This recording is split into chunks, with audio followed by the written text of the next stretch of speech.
इस कार्यक्रम के पुण्यार्चक हैं श्रमण संस्कृति पाठशाला के प्रेरणा स्रोत एवं मार्गदर्शन स्वर्गीय पंडित श्री रतनलाल जी बेनाड़ा की पुण्य स्मृति में बेनाड़ा उद्योग लिमिटेड, आगरा।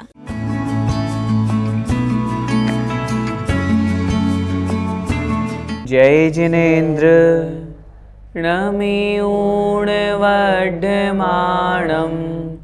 परमपाणं जिणं तिशोद्धेन वोच्छामिरयणसारं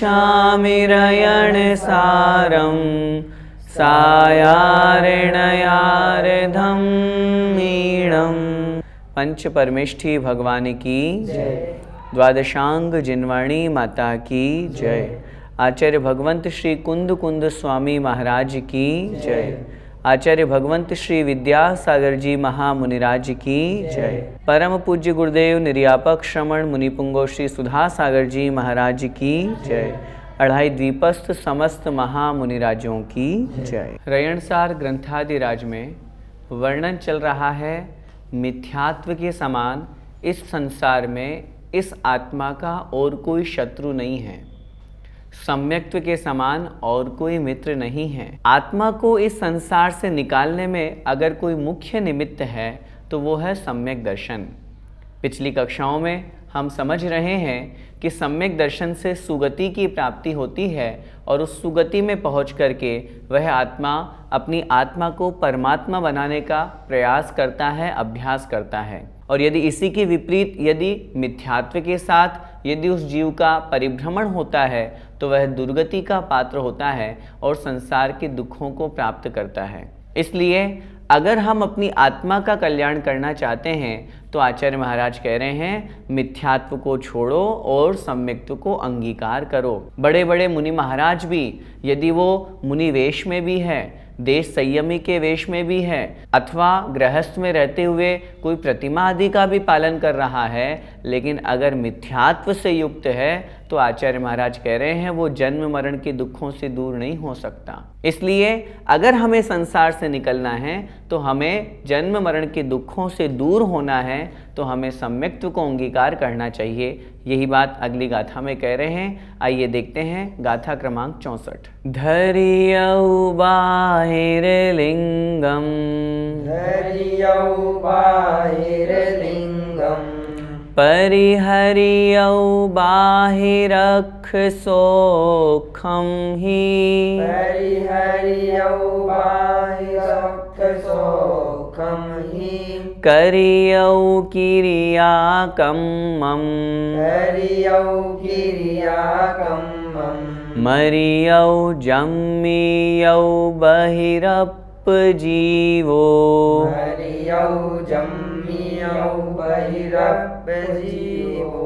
बोलिए एक साथ। धरियौ बाहिर लिंगम, परिहरियौ बाहिरख सोखम ही, करियौ किरियाकम्मं, मरियौ जम्मियौ बहिरप्पजीवो।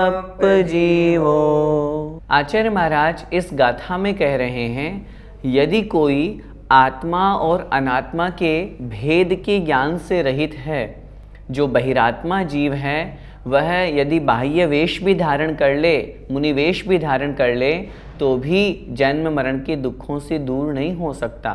देखिए शब्दार्थ, बहिरप्प जीवो अंत में दिया हुआ है बहिरात्मा जीव। बाहिर लिंगम धरियौ, धरियौ अर्थात धारण करके, किसको? बाहिर लिंगम, बाह्य वेश को। वेश माने लिंग, चिन्ह। बाह्य से दिगंबर वेश है, मुनि मुद्रा है, जिसे द्रव्यलिंग कहा जाता है। उस बाहर से तो उसने वो द्रव्यलिंग से तो मुनिवेश धारण कर लिया, लेकिन अंतरंग में छठा सातवां गुणस्थान नहीं है, इसीलिए उसके लिए कह दिया बहिरप्प जीवो, बहिरात्मा। क्योंकि बहिरात्मा मिथ्या दृष्टि है और मिथ्या दृष्टि बाहर से मुनि हो सकता है, लेकिन भावलिंग से नहीं। भावलिंगी साधु का तो गुणस्थान छठा सातवां होता है। तो ऐसा वह बहिरात्मा जीव जो बाह्य वेश द्रव्यलिंग मुनिवेश धारण करके बहिरख सोखम ही, बहिर अख सोखम ही परिहरियौ, बहिर मतलब बाह्य रूप से, जो अख माने अक्ष, इंद्रियों के सुख को भी परिहर्यऊ अर्थात छोड़ दिया है जिसने, बाह्य वेश धारण किया है मुनि मुद्रा, और साथ में पंचेंद्रिय की जो विषय कषाय हैं, पंचेंद्रिय के जो विषय भाव हैं, उन पंचेंद्रिय के विषय सुखों को भी जिन्होंने छोड़ दिया, उनकी तरफ जिसकी प्रवृत्ति नहीं है, फिर भी और साथ में क्रिया कम्मम करियऊ, जो अपने क्रिया कम्मम क्रिया कर्म को करते रहें। क्रिया कर्म से तात्पर्य क्रियाकांड, बाह्य तप, अनशन आदि जो तप कहे गए हैं, उनको भी जो तप को तप रहे हैं, करियऊ अर्थात कर रहे हैं, इन सब को करते हुए भी जम्मियऊ मरियऊ, जन्म लेते हैं, मरण करते हैं, जन्म और मरण को धारण करते रहते हैं। कौन? बहिरप जीवो, बहिरात्मा जीव। जो जीव अंतरात्मा नहीं है, सम्यक दर्शन से युक्त नहीं है। देखिए कितनी बड़ी बात कह रहे हैं आचार्य महाराज।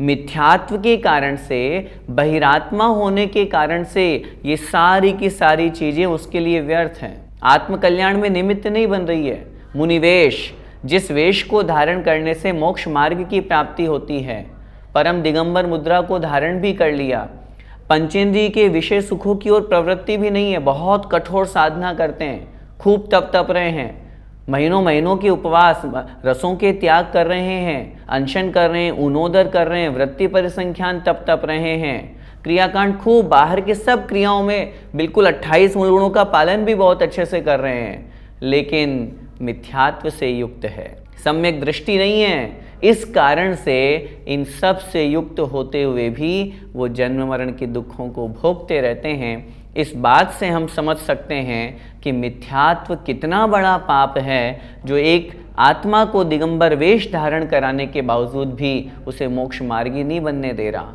उसे मोक्ष की ओर प्रयाण नहीं करने दे रहा। ये मिथ्यात्व आत्मा का सबसे बड़ा दुश्मन है। ऐसा वो बहिरात्मा जीव जन्म मरण के दुखों को भोग करके संसार में ही रुलता रहता है, संसार में ही भटकता रहता है। भैया जी, तो व्रत आचरण को यहाँ पर क्रियाकांड क्यों कहा गया है? क्रियाकांड का मतलब लोक व्यवहार में हम इस शब्द का प्रयोग विशेष रूप से एक इस अपेक्षा से लेते हैं कि ये तो मात्र क्रियाकांडी है, व्यवहार को ही मानने वाला है, मात्र क्रियाओं में ही उलझा हुआ है। इस भावना से, चूंकि यहाँ पर किसकी बात चल रही है? बहिरात्मा जीव की, मिथ्या दृष्टि जीव की, तो वो व्रत नियम संयम आदि का पालन कर रहा है, क्रियाएं कर रहा है, व्रत उपवास आदि कर रहा है, लेकिन सिर्फ उसी भावना से मुझे तो बस करना है। अब उपवास क्यों करना? सिर्फ भोजन के त्याग का नाम उपवास है। अगर इतना ही मात्र कोई करेगा तो उसकी इस क्रिया को क्रियाकांडी तो कहेंगे। जैसे कोई गृहस्थ पूजन कर रहा है, विधान कर रहा है, और उसमें वो सिर्फ द्रव्य चढ़ा रहा है, भाव लग ही नहीं रहा है, किसकी पूजा कर रहे हैं, क्यों कर रहे हैं, कैसे कर रहे हैं, इसका कोई ज्ञान नहीं है। सिर्फ थालियां भर भर के श्रीफल खूब सारे चढ़ा दिए, तो उसको क्या कहेंगे? ये मात्र क्रियाकांडी है, इसको आता जाता कुछ नहीं है, समझ में कुछ नहीं आता है। ठीक ऐसे ही अगर कोई द्रव्यलिंग से मुनिवेश धारण करके मात्र व्रत उपवास करते रहें, आत्मकल्याण की भावना नहीं है, बल्कि बस भोजन छोड़ दिया, उसके अलावा और पंचेंद्रिय विषय सुखों में लग रहे हैं, दूसरी क्रियाओं में लगे हुए हैं, तो वो क्रियाकांडी तो कहलाएगा। तो इस अपेक्षा से यहाँ पर व्रत उपवास को या व्रत आचरण को क्रियाकांड कहा है। वास्तव में वो क्रियाकांड नहीं है। यदि भावों के साथ उसे किया जाएगा तो वो तो आत्मकल्याण में परम निमित्त है। अगली गाथा में आचार्य महाराज फिर समझा रहे हैं, मिथ्यात्व के नाश के बिना मोक्ष नहीं मिल सकता। देखिए, मोक्ष निमित्तम दुःखम, मोक्ष निमित्तं दुःखं, वही परलोय दिट्ठितणुदण्डी, वरेय परलोय दिट्ठितणुदण्डी,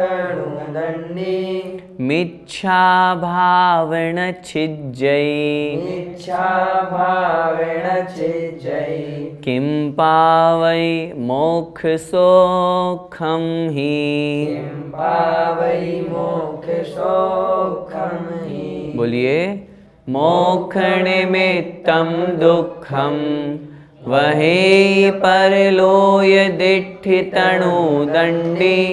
मिच्छा भावेन छिज्जै, किम पावै मोक्ष सौखम ही। देखिए बहिरात्मा जीव की दृष्टि कैसी होती है, बता रहे हैं, शब्दार्थ देखते हैं। परलोय दिट्ठी, परलोय अर्थात परलोक के प्रति जिसकी दृष्टि है, जो अपनी दृष्टि में परलोक रख रहा है। कहने का तात्पर्य मुझे ऐसा करने से परलोक में सुख मिलेगा, इंद्र का पद मिलेगा, चक्रवर्ती की संपदा मिलेगी। शास्त्रों में पढ़ा है ऐसा व्रत करने से ऐसा संपदा, ऐसा सुख प्राप्त होता है, ऐसा व्रत पालन, ऐसा तप करने से, ऐसा उपवास करने से मुझे ये वैभव मिलेगा, ऐश्वर्य की प्राप्ति होगी। तो ये इस तरह की परलोक के प्रति जिसकी दृष्टि है, ऐसा वह मिथ्या दृष्टि तणुदंडी अर्थात अपने शरीर को, तनु का तात्पर्य होता है शरीर, और शरीर को क्लेशित करने वाला, शरीर को कष्ट देने वाले ऐसे बहुत प्रकार के तपों को तप रहा है, ऐसा वह मिथ्या दृष्टि बहिरात्मा जीव मोक्ष निमित्तम दुखम वहेई। मोक्ष निमित्तम, मोक्ष पाने के लिए, मोक्ष प्राप्त करने के लिए दुखम वहेई, दुखों को वहन करता है, दुखों को सहन करता है। उसको ये तो पता है कि इन सब से मुझे मोक्ष मिलेगा, लेकिन बस वो मोक्ष प्राप्त करने की भावना से संसार की ओर भी दृष्टि रखता है और दुखों को सहन करता है, शरीर को क्लेशित करता रहता है। और भले ही वो मोक्ष प्राप्त करना चाहता है, लेकिन आगे आचार्य महाराज कह रहे हैं मिथ्या भाव न छिज्जई, लेकिन मिथ्यात्व रूप भाव को छोड़ता नहीं है, मिथ्यात्व रूप भाव को नष्ट नहीं करता। मिथ्यात्व को नहीं छोड़ूंगा मैं, अन्य रागी द्वेषी देवी देवता हैं, कुदेवी देवता हैं, मिथ्या देवी देवता हैं, उनकी पूजा नहीं छोड़ूंगा, भले खूब उपवास कर लूँगा, खूब व्रत कर लूँगा, ऐसा करने के लिए तत्पर हो जाता है, लेकिन मिथ्या भाव को नहीं छोड़ता है। तो आचार्य महाराज कह रहे हैं किम, क्या ही मतलब निश्चय से मोक्ष सोखम पावई, तो क्या वह मोक्ष सुख को प्राप्त कर सकता है, प्राप्त करता है? उत्तर मिलेगा नहीं। क्यों नहीं करता मोक्ष सुख को प्राप्त? क्योंकि उसने मिथ्यात्व को नहीं छोड़ा। बहुत सीधी सी बात, यदि हमारे मुख में नमक की ढेली है और हम ऊपर से कुछ अच्छा स्वाद लेने की कोशिश करें, मीठा स्वाद, तो स्वाद नहीं आएगा, क्योंकि मुख में पहले से ही हमने नमक रखा हुआ है। ऐसे ही अगर हम लक्ष्य तो बना लें मुझे मोक्ष जाना है, मुझे मोक्ष जाना है, मुझे मोक्ष जाना है, और खूब तप भी कर रहे हैं, उपवास भी कर रहे हैं, लेकिन मिथ्यात्व को नहीं छोड़ रहे, तो फिर ऐसी स्थिति में उसे मोक्ष सुख मिलने वाला नहीं है। यह उस मिथ्या दृष्टि बहिरात्मा जीव की परिणति होती है। भैया जी, कायक्लेश नामक तप तो मोक्ष में कारण है, फिर यहाँ पर ऐसा क्यों कहा? कायक्लेश का मतलब शरीर को क्लेशित करना, लेकिन इतना ही मात्र नहीं है इसका अर्थ। शरीर के प्रति वैराग्य से युक्त होकर के, क्योंकि शरीर मेरा नहीं है, इस भावना से इस शरीर का उपयोग करना और आत्मा की तरफ दृष्टि होना। शरीर को कष्ट देना मूल उद्देश्य नहीं है।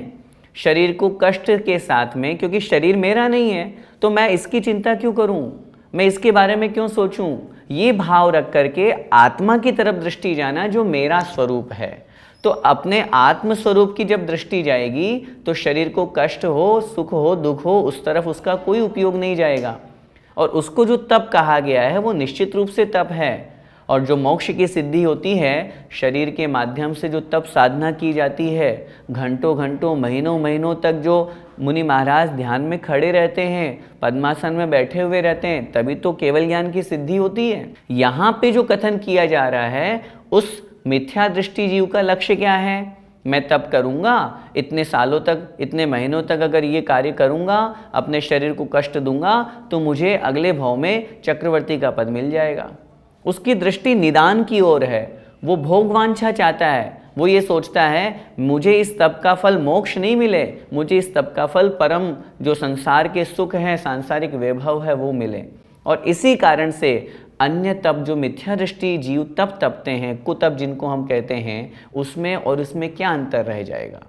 इसलिए यहाँ पर उस कायक्लेश को उस दृष्टि से कथन करके मिथ्या तप की ओर कहा गया है, क्योंकि वो मिथ्यात्व से युक्त है। परलोक में सुख साधन को प्राप्त करने की उसकी दृष्टि है, इस अपेक्षा से कहा है। आज की कक्षा में हमने जो 2 गाथाएं पढ़ी, उससे क्या समझा?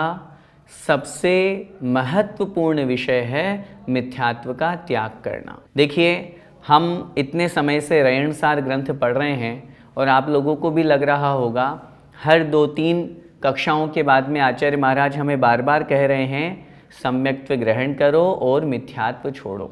कभी हमने सोचा कि आचार्य महाराज हमें इतना जोर क्यों डाल रहे हैं? क्योंकि संसार में आत्मा का सबसे बड़ा शत्रु अगर कोई है तो वो मिथ्यात्व है। अगर हम सच्ची देवशास्त्र गुरु को छोड़कर मिथ्या देवी देवताओं को मानेंगे, रागी द्वेषी देवी देवताओं की पूजा करेंगे, तो फिर हम कहाँ के जैनी हैं, हम कहाँ के स्वाध्यायी हैं? बड़े महान सौभाग्य से हमें ये जैन कुल मिला, घर बैठे स्वाध्याय सुनने का अवसर मिला, आचार्य भगवंत जैसे निर्ग्रंथ दिगंबर गुरु हमें मिले। सच्चे देवशास्त्र गुरु मिलने के बावजूद भी अगर हम इस महान स्फटिक मणि मुक्ता मणियों को छोड़ करके यदि कांच के टुकड़ों की तरफ जाएंगे तो उसे हम मूर्ख ही कहेंगे। आचार्य महाराज कह रहे हैं मिथ्यात्व को छोड़ो और सम्यक्त्व को अंगीकार करो, क्योंकि मिथ्यात्व के साथ में कितना ही तप लो, कितनी ही आप साधना कर लो, वो सब व्यर्थ है।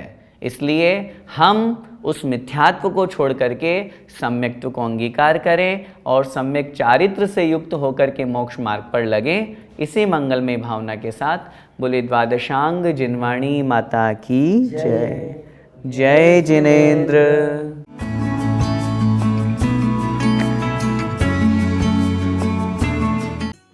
इस कार्यक्रम के पुण्यार्चक थे श्रमण संस्कृति पाठशाला के प्रेरणा स्रोत एवं मार्गदर्शन स्वर्गीय पंडित श्री रतनलाल जी बेनाड़ा की पुण्य स्मृति में बेनाड़ा उद्योग लिमिटेड, आगरा।